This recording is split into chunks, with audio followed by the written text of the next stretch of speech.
What's going on, everyone? How are you guys doing? Another episode, just my opinion reviews. Got Lamont downstairs. We are talking Green Lantern. Beware My Power. This is a DC animated film that came out in 2022. Rated PG-13, 1 hour and 28 minutes. Hand-drawn animation, action, adventure, animation, science fiction. Recently discharged Marine sniper John Stewart is at a crossroad in his life, one which is only complicated by receiving an extraterrestrial ring, which grants him the power of the Green Lantern of Earth. Lamont, I know you are a DC fan, probably more DC than Marvel.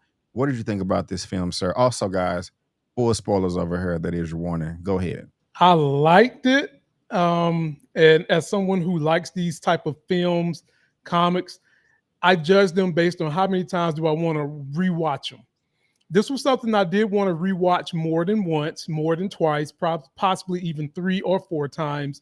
I wouldn't say it was perfect. Hardly anything is perfect. It did have some nitpicks and maybe a real pick that I had with it, but overall, I enjoyed it. I enjoyed them stepping up to the plate, letting John Stewart get some of the hype for a change over the Hal Jordan character. And I think that they could have turned this into a couple of more movies if they wanted to do so. I like your take on this, man. I pretty much agree with you. I like this film too. I didn't love it. I have my nitpicks as well, but overall, it was fun. And I think this is something that I could go back and visit amongst a number of the other animated DC films. I pretty much enjoy all of them. I think the best are kind of the 2010 DC animated films with. Oh, the one with Supergirl where she fights Darkseid at the end. I can't remember Oh, the exact name. That one right there is just one of the best. This one is not as good as that, but I'm still entertained by it. Like you said, I'm very glad that John Stewart did get center stage here, unlike Hal Jordan. Now, of course, he was in the Justice League animated cartoon that came out was in the 90s or 2000s, and I enjoyed him there. But in my growing up, Hal Jordan has always been the focus, and I mean, and the comic books and the actual comic books and movies and shows, is vast and long, and so maybe I just haven't seen everything, but I did like it. And right before we hit record, man, you were pretty excited, like, "Hey, B, do you know who voiced Green Lantern?" And of course, I do. It is Mr. Aldous Hodge right here. I thought he did a great job. It was his voice was very recognizable. I was a little disappointed that he did not take over the role in the live action, with James Gunn and Peter Safran's new DC universe. But no shade to brother Mufasa. His name is slipping me right now. If you want to help me out, but I did like Aldous Hodge. I thought he did a great job. I thought they wrote the character well. I was very surprised with how well he was able to use the ring early on. When he was flying to the watchtower and was labeled an intruder, he was able to use that wheel and make some constructs. And so I know I know you have some lovely commentary about Brother Hodge. What do you have to say about that casting, or at least the voice of it? I loved it, and I'm with you. I was hoping that they would transition him into the new DC universe as Green Lantern because I felt like he would do a great job. I also felt like he could do a good job of being Black Panther, but we pretty much know who's about to get that job. So Mhm. I would love to see him get the iconic character of Green Lantern. They've got a Green Lantern coming on the HBO series, and I don't know if that Green Lantern, from what I'm hearing, Aaron Pierre, they are going to cross over into the movie universe. And I don't have any problem with Aaron Pierre, no problem whatsoever. But I'm a bigger fan of Aldous Hodge, and I would love to see him get a little bit more shine. And I thought he voiced this thing very well. He was strong in the parts where he needed to be strong. He was meager in the parts that required a meager voice. And overall, he just nailed it. And the banter between him and Green Arrow, I thought was pretty good. I think they displayed that pretty well to how the comic books do it. Yeah, man. I did like Green Arrow on this as well. I got familiar with him a little bit more from the CW show. and that was Yeah. pretty good up until season 3. But I liked them, man. They have, Green Lantern. He's a regular human being with no type of superhero powers or anything, but he's able to hang out, in space or across the galaxy, just with a bow and arrow and hold his own. Mhm. I was a little bit annoyed with this character though because we found out what happens with Hal Jordan towards the end of the movie, and of course we're going to talk about Right. that. But would you say he was a snowflake? I mean, these aliens are trying to kill you. They got zeta beams trying to destroy planets and transport them into supernovas, and he's like, "You're killing her." She attacked us. This is self defense. You're killing him. Why are you shooting these people? He was really feeling some type of way, and I'm just like, "Hey, wait a minute. Now I understand killing is his last result, but these people are trying to take you out, man. What's going on? Do you, excuse me, do you agree with Green Lantern, or were you like Cal and everybody else, kill, kill, kill? That was one of my nitpicks, man. So basically, B. Avery's talking about how these characters got thrust in between the war going on with Thanagar and I forgot the name of the other people they were fighting. And Ranians. Ranians, yeah, yeah. And you had Hawk Girl Shire in this thing, and they was literally trying to take each other out. Now they was getting played, as B. Avery kind of mentioned. We're going to talk about that. So they didn't know who was playing them. But I that was a nitpick of mine. No, when these people is coming for your neck and you in war, we ain't got no time for saving no lives here. You need to get with the constructing that chop off heads, my brother. Arrow, you need to pull out your most deadliest arrow and gets the chopping up because they was not playing no games with that. And that was one of my small nitpicks. Really? Okay. Yeah, that wasn't like a big nitpick for me, but I did notice it Mm. earlier in the film where John had Hot Girl pinned up against the wall. I forgot what construct it was, but it seemed like he didn't have control. And I was with Green Lantern right there. Not Green Lantern. I was with Green Arrow at that point. Like, okay, you're killing her, let's interrogate her, ask some questions, get some answers, then move forward. Like this is not the best route to go. But like later on, where one of the aliens that was teamed up with Sinestro was choking him by the throat, Mhm. and Hal Jordan had emptied the magazine into the alien and blew some holes in him. I was like, what is he supposed to do? Like, I mean, come on now, Green Arrow, like you're tripping. Like they're trying to kill you, man. So yeah, that was quite interesting. Let me go ahead and get this out of the way. A nitpick of mine is I did not like the fact that Oa was destroyed. This is Mhm. Oa. Now, again, I am not a DC expert. Okay. Maybe in the comics, Oa gets destroyed all the time, by this faction, this group, whatever. But from the little bit of DC that I know, Oa shouldn't just be no, house made of straw and the big bad wolf can come and blow it over. That was in the very beginning. Oh, okay. I like it. I like it. I like it a lot. I can't wait for your response, sir.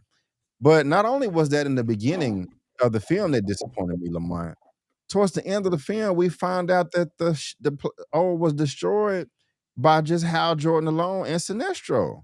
What? Are you serious? The whole planet of Oa? Not now. If it was some type of base or something like that, okay. But come on, man, that's a bunch of BS. Am I tripping?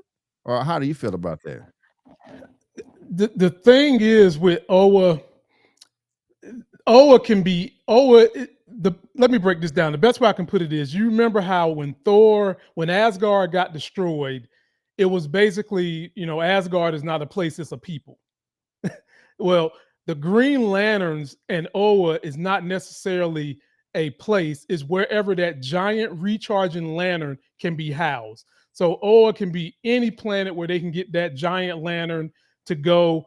It's not a big deal. They always be just straight fucking up Oa in the comics. That's why I pulled out that comic.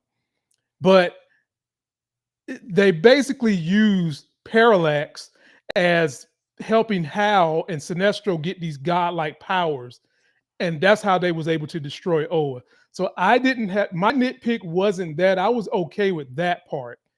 My nitpick was I wanted this thing to have more backstory on John Stewart. That was my biggest nitpick. I was okay with the other parts because, you know Hal Jordan is supposed to be best friends with Green Arrow.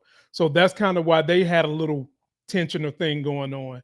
But when Parallax helped Hal Jordan get these godlike powers, technically that is kind of how it does happen in the comics often. When Oa gets destroyed, you have this being of immense power that comes and destroys them, and then you have to get the strongest three lanterns to come back and literally absorb the whole entire power of the lantern itself in order to take on these godlike beings. So I was okay with it. Yeah, that still didn't work for me. And let's go ahead and get the other nitpicks out of the way. Um, and we're gonna talk about some positives because again, I did enjoy the movie overall. There's more good than bad, but the Right. power scaling was a bit off for me. Now you have John Stewart, who is a Marine, so he know how to fight, he know how to box, and again, that was entertaining, and we're gonna come back to that. But you have Hal Jordan, who was categorized as the best lantern ever in history in the universe. Okay. Not only was he taken out, but he has all of that experience versus a John Stewart with no experience. John Stewart has one ring, Hal Jordan has 10, plus Yeah. the parallax insect that poisoned him. It should be no contest. This should be like Hulk versus a regular human being. Just one little swipe like this, and he's wiped out. But for John Stewart to be able to contest him and hang with him in battle, it's just kind of nonsensical to me. Now that doesn't mean that I did not enjoy all the other fights in the movie, but this was towards the end, and I was just like, okay, this is kind of clocking me out a little bit here. How do you feel about that, sir? What is your response, if any at all? I 100% agree, but I get where they was trying to make it, since Parallax is kind of taking over Hal Jordan. They was trying to make it feel as though there was an internal battle going on with him, which is why he didn't display his full entire arsenal of power. Because what you're saying, B, is completely true. It's completely true. This is not a fight. Dude has God level power at this point. There's nothing you can do with him. I mean, he could whip Superman ass. But inside, there was a battle going on with Hal Jordan and Parallax. And the reason why you didn't see a more ass whipping was because there was a mental battle going on that kind of caused him not to power up as much as he should be. But I do agree, this should have been a clean molly whopping. That's what they used to say back in my day in high school, molly whopping. Right on, man. Well said. I can give you that. That is a good argument. I was kind of leaning that direction in the first place. And also, let me add this. I've seen pretty much all of the DC animated films. Like it's a lot of them. Since I think the first one came out in 2007 or 2005. It was a Justice League New Frontier or something like that, or Justice League or Superman Doomsday. One of those I've seen. I haven't seen this one. This was my first time watching this one, so I just want to let y'all know. I have seen Green Lantern First Flight, and I have seen Green Lantern Emerald Knights, and I really do like Emerald Knights. Oh Um, yeah. that was a good one. I thought that James Gunn and Peter Safran should have like a Green Lantern show covering that, but then have the movies covering Hal and John and Guy Gardner, but whatever. Um, okay, so back to the Hal Jordan in this. Now, well, I don't know. I want to answer from you. Did you suspect him to be evil? Me, not at first. Um, I don't know if I want to call it a plot hole, but it looked either he was lying. I guess he was lying when he was talking about the Zeta beam Hmm. malfunction and he tried to plug it up. Maybe he didn't try to plug it because I was thinking when he was retelling the story, like, wait a minute, you released your ring so Sinestro couldn't possess it. I thought you got knocked the hell out by the Zeta beam. Hmm.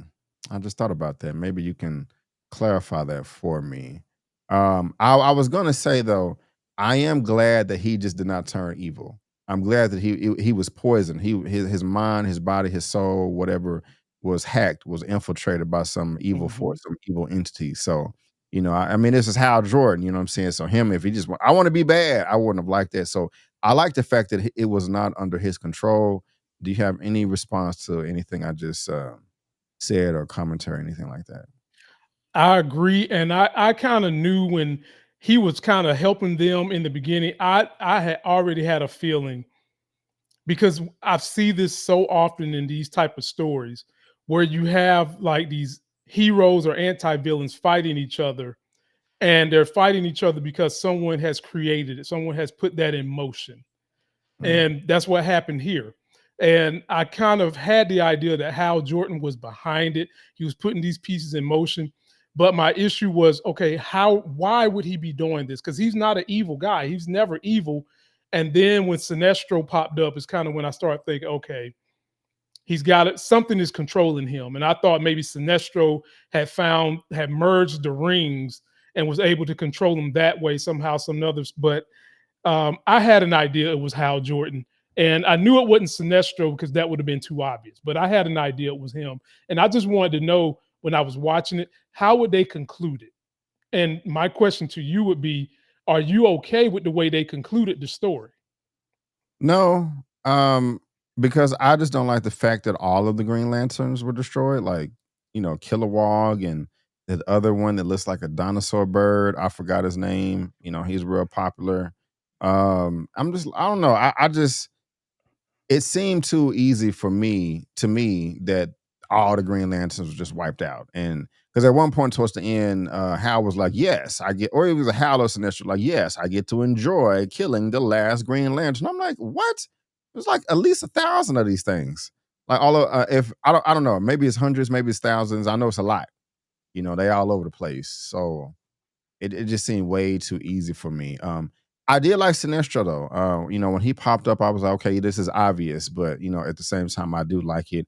How did you feel about Sinestro and all of his villains and his, because they had some interesting powers as well. I loved it, man. I was very intrigued by it. I like this spin they put on Sinestro, but a gripe that I do have with the lanterns and the core, I get Sinestro is kind of core to the story, but let's move on beyond Sinestro. For real. There are Okay. other great stories and great nemesis to the Lantern Corps besides Sinestro, besides Parallax. Those are probably the two that we've seen on screen the most. There's other people that they fight, and I'm kind of like, let's not make no more Green Lanterns where Sinestro is the main villain or Parallax. Let's move on. Some of the other space-based characters that they had to, I mean, they've had to fight Mongol. Mhm. They've had to go to War World and fight. They have had some battles. Let's move on to those. I was okay with Sinestro and his buddies, but I'm getting as how can I say this? I'm getting Sinestro fatigue. Wasn't Sinestro in First Flight, Green Lantern First Flight too? Yes, Yeah, and I think they got like a whole bunch of different like Green Lantern cores. Like they got the green, the yellow, the red, the white. I think they got a blue. it's a Uh, blue. Yeah, they got a purple. They got a black. They got a purple. I think I don't know. I know they got like at least all five. 10, all 10 colors that was on Old Boy Finger.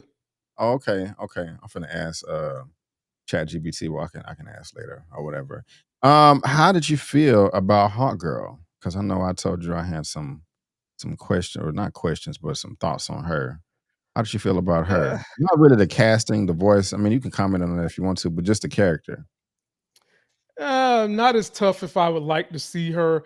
Really? The one from no, no, I'm like so stuck on the Heart Girl from the Justice League from the late '90s, early 2000s. I really like my Heart Girl more like her. And this one was just okay to me. I didn't really care for this one. I wanted one more like that one. How about you? I liked her. I like how strong she was, and she was about it. She was ready to fight. She wasn't scared. She was never backing down. That's cool. And like I said, she was strong, but also very feminine.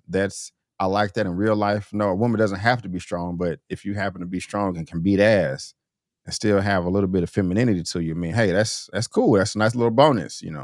I did not like her attitude though. She was stupid. I mean, damn, like I like that you about it, but at the same time, can we ask some questions? Why are you trying to kill everybody before we get some answers? And so not Hal, but John had to check a few times, like, wouldn't it make sense if we get some ask some questions first, get some answers, you know. So I like how, noble she was and ready to fight, but I was at the same time like, man, will you calm your ass down? Okay. You But tripping. B, honestly, that version of her is more germane to the comics than the Sierra that I'm talking about. I like. Like literally, Thanagar, she is nothing. Just picture Conan the Barbarian as a woman. That's what she is. She's just a big, strong woman that's carrying a mace, and she's not an investigator. She doesn't have those type of thought processes, which is why I'm saying I like the one that they had in the Justice League so much because she was all those things, but she was also kind of smart with it. But this is really who she is, man. She's not that bright, but she can swing an axe. She can be feminine. She can swing a mace. She's got them wings. But this is who she is in the comics, bro. Okay. What did you think about Vixen? I think she was at the very beginning. There was a sister with a totem that can kind of transform into the animals. Right. Would have been nice to see more of her. What did you think about Vixen? I was wondering were they gonna let John Stewart get them panty draws. That's what I was wondering. Did he get the paint draws in the comics? uh, in the comics, Vixen was fighting Shire at one point in time in the comics over John Stewart. They was fighting, and he had a relationship with both of them. So I thought they was going to play it out here, but they didn't. And I would have liked to see more of her too. Honestly, they did give her. She does have her own. It's either a film or a cartoon where they kind of centered everything around her. And I think they did a good job of the writing in that cartoon. So I think they could have had a little bit more of her here. And I would have enjoyed to see her teaming up. That's what's up. And I haven't seen that show. I'm assuming it's called Vixen. Yeah. Uh, Yeah. have you seen it? I've seen it. It's pretty good. What It's pretty good. channel? What network or It company? was on HBO, but I'm assuming it's not anymore. But it was definitely on HBO for Do you sure. see do you see which one it could be? Because I just typed in Vixen and 2015, click on that one. right here. Yeah. Okay, let's see what we got right here. Yeah, Vixen is based DC character. Is this an Yeah. animated show or okay? Yeah. It's animated. It's Okay, animated. okay. And you have seen it, right? Oh, I seen it. It's pretty good. Yeah, it's Okay. definitely a 7. Like they're saying right there, it is definitely a 7 for sure. You need to check that out. I will check it out. I may cover it on the show. People was like, "Hey, B, you gotta cover more black content," and hey, we can definitely add this one to the list. Now, are you familiar with Mr. Adam Strange, the man that pulled up on the Zeta Beam with the jetpack? Plow, plow, plow. Are you familiar with him? Do you like him at all, or no? Nothing. I'm not as familiar with him as I am with some of the other characters, and every time I've seen a depiction of him, I haven't liked it, and I didn't like it here either.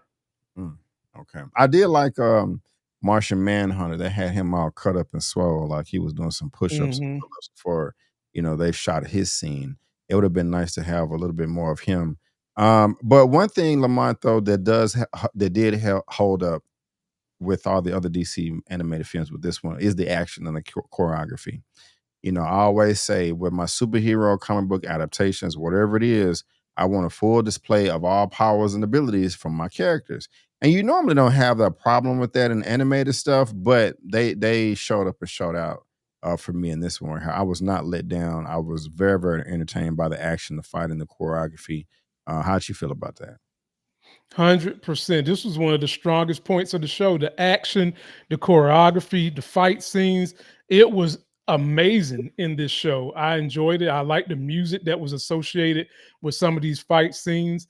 I enjoyed all that. Like I said, my biggest nitpick was I felt like they could have spent a little bit more time on John Stewart's backstory, a little bit more time of him and Vixen, him slapping monkey flip cheeks, something like that, but they didn't. And I think that what they did was good. It just wasn't perfect. I feel you, man. You brought up the music and the composer for this film. His name is Kevin Ripple. This is what the gentleman looks like right here. And the director for this is Jeff Waymaster. He did Justice League War World and Justice League Society World War II. I haven't seen that. Oh, this is something new. Batman Nightfall Part One. What the hell is this? Okay. It All ain't right. came out yet. Yeah, yeah, okay, well, we're gonna put that on the list. And by the way, Lamont, have you seen all the Justice League Crisis Infinite on Earth Part 1, 2, and 3? Yeah, man, I seen them. Oh, you sound disappointed.